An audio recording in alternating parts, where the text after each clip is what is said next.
ნაციონალური მოძრაობის საპრეზიდენტო პრაიმერის მეხუთე ტური ბათუმში ამ წუთებშიც გრძელდება. ამ დროისთვის დებატები დასრულებულია და მიმდინარეობს კენჭისყრა. ბათუმის შერატონთან მიმდინარე საპროტესტო აქციაზე დღეს აქციის ორი მონაწილე დააკავეს. ბათუმიდან პირდაპირ ეთერში დეტალები ჩვენი კორესპონდენტი ნათია როყვა გვერდება. ნათია, არის თუ არა ცნობილი კენჭისყრის შედეგები? რამდენიმე წუთის წინ დასრულდა უკვე შიდა პრაიმერის კენჭისყრის ხმების დათვლის პროცესი და 116 ხმით ერთიანი ნაციონალური მოძრაობის შიდა პრაიმერში დავით ბაქრაძემ გაიმარჯვა.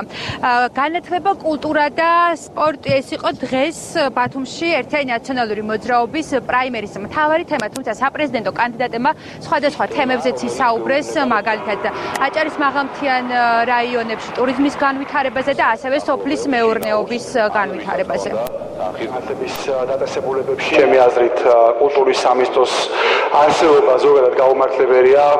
სახელმწიფო არ უნდა ხარჯავდეს ათეულობით მილიონს იმაში, რაშიც დღეს ხარჯავს კულტურის სამინისტროს სახით. კულტურის სამინისტროს აქვს რამდენიმე ფუნქცია, რომელიც თითოეული ჩვენგანისთვის არის მნიშვნელოვანი. ეს არის მაგალითად ძეგლთა დაცვა, როგორც არის ქართული არქიტექტურული ძეგლები თუ სხვა ტიპის ძეგლები.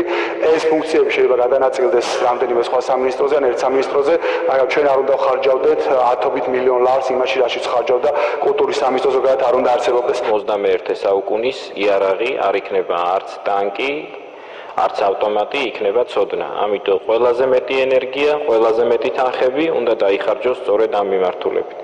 გარდა ამისა, ეს არის ჩვენთვის ყველაზე ღირებული მიმართულება იმ თვალსაზრისით, რომ ეს ეხება ჩვენ შვილებს, ჩვენ შვილიშვილებს, ეხება ჩვენს მომავალს და საქართველოში პრესტიჟი სწავლის მიხედვით ყოველთვის მაღალი იყო და ეს პრესტიჟი მუდმივად იქნება შენარჩუნებული. ძალიან მნიშვნელოვანია, რომ თითოეულმა რეგიონმა, თითოეულმა მუნიციპალიტეტმა შეძლოს თავის პრობლემებს მაქსიმალურად თვითონვე მიხედოს და ასევე ძალიან მნიშვნელოვანია, რომ აშენდეს აჭარის და სამცხე-ჯავახეთის დამაკავშირებელი გზა გოდერძის უღელტეხილზე, რომელიც უფრო მეტ ტურისტს მოიზიდავს, შესაბამისად უფრო მეტი ადამიანი ჩამოვა და უფრო მეტი ადამიანი დასაკვდება ჩვენთან და ასევე ჩვენ ყოველთვის ვამბობთ მაგას, რომ ჩვენ არ გვინდა რომ ჩვენი აჭარა მხოლოდ ტურისტების რეგიონი იყოს, ასევე უნდა განვითარდეს ინდუსტრია. აჭარის მთიან რეგიონებსაც აქვს ძალიან დიდი პერსპექტივა და პოტენციალი ტურიზმის გავითარების და უნდა განვითარდეს. ბეშუმს აქვს ძალიან კარგი პოტენციალი და ამ თვალსაზრისით გოდერძის გზა არა მხოლოდ ზოგადად აჭარისთვის, არამედ კონკრეტულად ამ კურორტის განვითარებისთვისაც იქნებოდა მნიშვნელოვანი. პრობლემა, რომელიც არის ეკომიგრანტების ტრადიციულად ძალიან მწვავე პრობლემაა, რომელიც დღესაც არ არის სამწუხაროდ გადაწყვეტილი და ეს არის ის საკითხი, რომელსაც მუდმივი მიხედვა ჭირდება.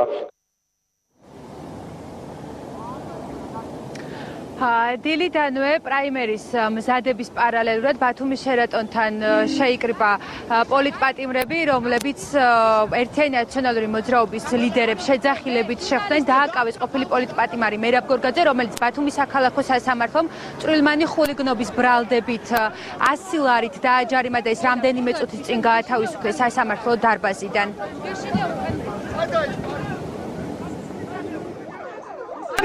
მე ჟურნალისტი დარჩა ხალხი დარჩა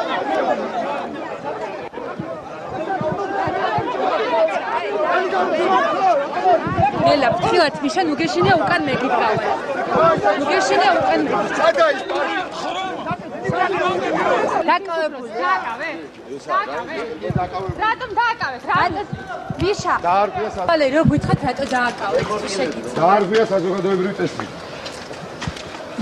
მე ისროლა ქვები და აქციაზე იმყოფებოდნენ დევნილები, ეკომიგრანტები და სოციალურად დაუცველები. როგორც ისინი აცხადებდნენ, ერთიანი ნაციონალური მოძრაობის ლიდერებს არ ჰქონდათ იმის უფლება, რომ ბათუმში ჩაეტარებიათ შიდა პრაიმერი. ისინი ასევე ითხოვდნენ, შეხვედროდნენ საპრეზიდენტო კანდიდატების მონაწილეებს. ნაცნობ მოძრაობას შეიძლება აქვს კანონიერი უფლება, მაგრამ არ აქვს მორალური უფლება. იმიტომ რომ იმდენი ზიანი მოგვაყენა დევნილებს, თქვენ ძალიან კარგად იცით რა არ გადავიტანეთ აჭარაში და 9 წლის განმავლობაში დავსდებდით ყოფილ მთავრობას და ახლოს არ გვეკარებოდნენ. აქ არიან სოციალურად დაუცველები, აქ არიან უბრალოდ მოქალაქეები და ჩვენ ვდგავართ იმისათვის, რომ ჩვენი პროტესტი გამოვაცხადოთ, რომ მათ არათუ დაბრუნება პოლიტიკაში, არამედ უბრალოდ ერთად შეკრების უფლებას კი არ აქვს. ხელისუფლება ვალდებულია გააკეთოს ყველაფერი, არა მხოლოდ იმით, რომ პოლიცია მუშაობს და სხვა შორის დღესაც და გუშინაც პოლიციამ კარგად იმუშავა და მე მათ მადლობას ვუხდი, მაგრამ პოლიციის მუშაობა არის არა მხოლოდ ის, რომ ადამიანები განაცალკევოს, აუცილებელია ხელისუფლების მხრიდან მოდიოდეს სიგნალი, რომ ძალადობა არის მიუღებელი და დასჯადი. ეს არის მთავარი, თორე თუ ვინმეს გააჩნია განსხვავებული პოლიტიკური შეხედულება და ამ შეხედულებას ნორმალური, ცივილური, მშვიდობიანი ფორმით გამოხატავს, რა თქმა უნდა, ამის საწინააღმდეგო ვერავის ვერაფერი ვერ ექნება. საზოგადოებრივი წესრიგის დარღვევის გამო ასევე დაპატიმრებულია ბათუმის ავტოტრანსპორტის თანამშრომელი მერაბ ღოღობერიძე, რომელიც ამ წუთებში ბათუმის საქალაქო სასამართლოში იმყოფება და პოლიციელები მისთვის 100 ლარიანი ჯარიმის დაკისრებას მოითხოვენ. მადლობა ნათია, პირდაპირ ეთერში ჩვენი კორესპონდენტი ნათია როყვა საუბრობდა.